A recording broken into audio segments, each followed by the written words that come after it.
በዚህ አስደናቂ ቦታ ላይ የኮምፓስ አቅጣጫ የሚባል ነገር ፈጽሞ አይሰራም።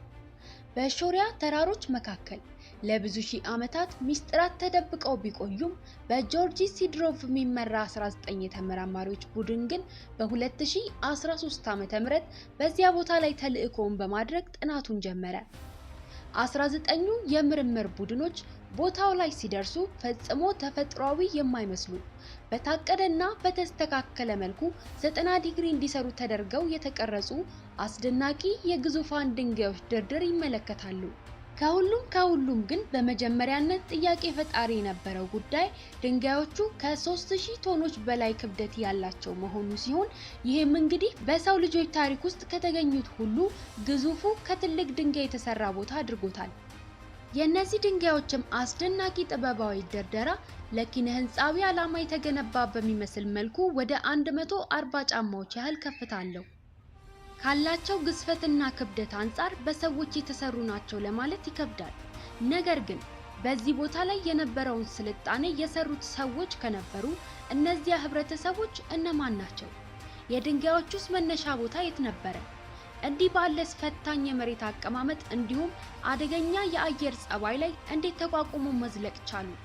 ለምንስ ዓላማ ይህን ቦታ ገነቡት? ሰላም ክቡራን አድማጭ ተመልካቾቼ እንደምን አላችሁ?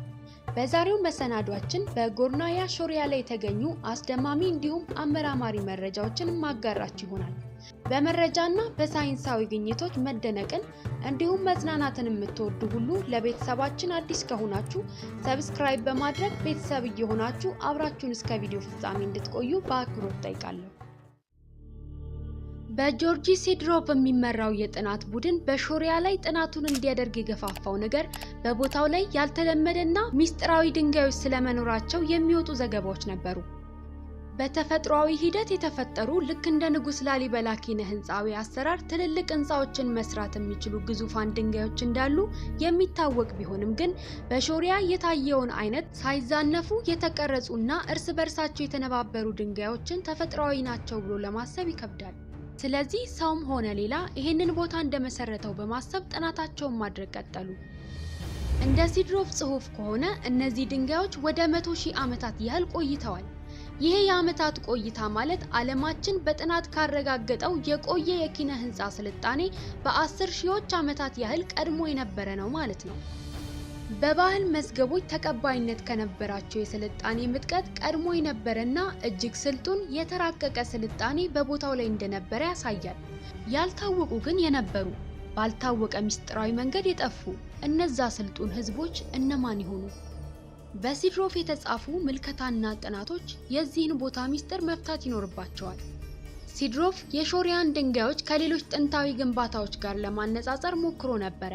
ነገር ግን የቅርጾቻቸው ሁኔታ የቦታውን አገልግሎትና ዓላማ ለማወቅ አዳጋች አድርጎበታል። ምክንያቱም ባደረገው ጥናት መሰረት ግንባታው ወደ 213 ሜትር ርዝመት አለው።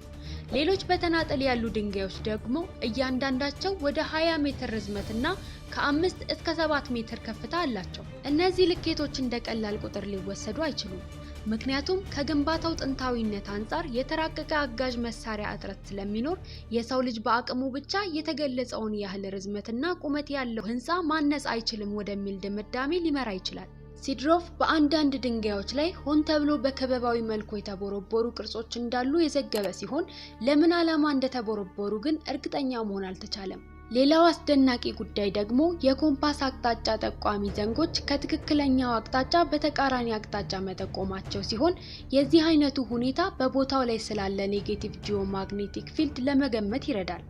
እናም ምናልባት የዘመኑ ስልጣኔ የፈለሰፈው የኢነርጂ ፊልድ ርዝራዥ የፈጠረው ይሆናል ተብሏል። ይሄ የማግኔታዊ ፊልድ ምልክት በሾሪያ ላይ ብቻም ሳይሆን በሌሎችም ጥንታዊ ቦታዎች ላይ ያለ ሲሆን የዛን ዘመን ሰዎች ስለ ምድር ማግኔቲክ ፊልድ የነበራቸው የተደራጀ ግንዛቤና በእኛ ዘመን ያለው የሰለጠነው ሳይንስ እንኳን ሊያውቀው ያልቻለውን እነሱ ግን ማግኔቲክ ፊልዱን የማዛባት ሲፈልጉ ደግሞ የማጎልበት ችሎታ ያላቸው ስልጡን ህዝቦች መሆናቸው እጅጉን በጣም ያስደንቃል።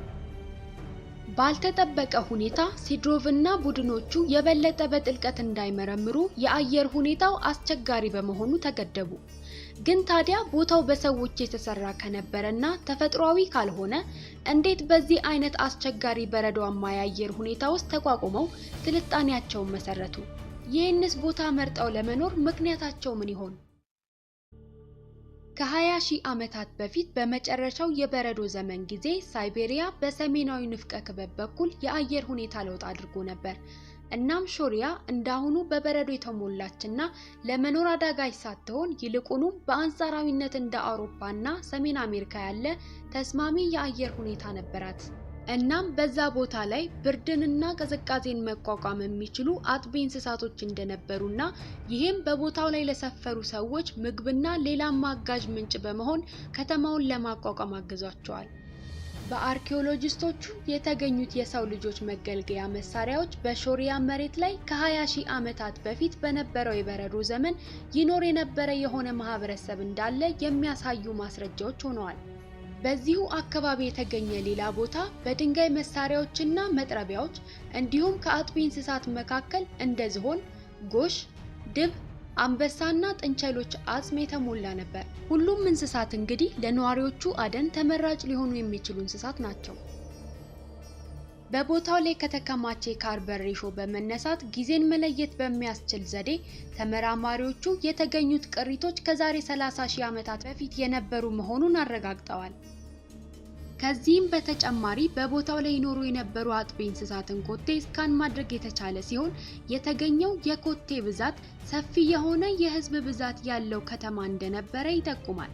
በዚህ መሰረት የሳይቤሪያዎቹን ድንጋዮች ገንቢዎች የከፋ ብርድን ለመላመድ ብቻም ሳይሆን ተመራጭ የአየር ሁኔታቸው እንደነበረ ማረጋገጥ ተችሏል። ይሁን እንጂ ሾሪያ ታሪካዊና አርኪኦሎጂያዊ ጠቀሜታ እንደሚያዙ ያህል በሙሉ አቅም ጥናት አልተደረገበትም። ይህ ዘለቄታ ያለው ጥናት እጥረት ገና እየተገኘና እየተገለጠ ባለ በዚህ ቦታ ላይ ከነዚህ ድንጋዮች ጀርባ የተደበቁ ሚስጥሮች ላይ ብዙ ጥያቄዎች እያስነሳ ነው። የሩሲያ ፌዴሬሽን አቋም ቦታው ተፈጥሯዊ እንደሆነ ያምናል። ነገር ግን እስካሁን የተደረገውን አርኪኦሎጂያዊ ጥናት በቂ አድርጎ በመውሰድ ተጨማሪ ጥናት ሳይደረግ ይህን አስደናቂ የጥበብ ድንጋዮች ድርድር ተፈጥሯዊ ነው ብሎ መውሰድ ይቻላል? ምናልባት ግን ቦታው የኤሊኖች ካልነበረ ተፈጥሯዊም ካልሆነና በሰው ልጆች የተሰራ ቦታ መሆኑን ማረጋገጥ ከተቻለ ስለ ጥንት አያቶቻችን ቴክኖሎጂያዊና ኪነ ህንፃዊ ጥበብ የነበረንን አስተሳሰብ የሚቀይርና ስለ ጥንታዊው የቀደመ ዓለም አኗኗር አዲስና የሰፋ አመለካከት የሚፈጥር ሊሆን ይችላል። ሾሪያ ተፈጥሯዊ ነው ብላችሁ ታምናላችሁ? ካልሆነ ከረጅም ዓመታት በፊት የነበረና የጠፋ የቀድሞ ስልጡን ህዝቦች ከተማ ይሆን? ወይንስ ከምድር ውጭ የመጡ የህዋ መጤ ፍጥረታት የገነቡት ከተማ ነው? ሐሳባችሁን ኮሜንት ላይ ጻፉልኝ። እስከ መሰናዶ ፍጻሜ አብራችሁን ስለቆያችሁ ምስጋናዬ ከልብ ነው። በሌላ ቪዲዮ እስክንገናኝ ድረስ ቸር ቆዩልኝ።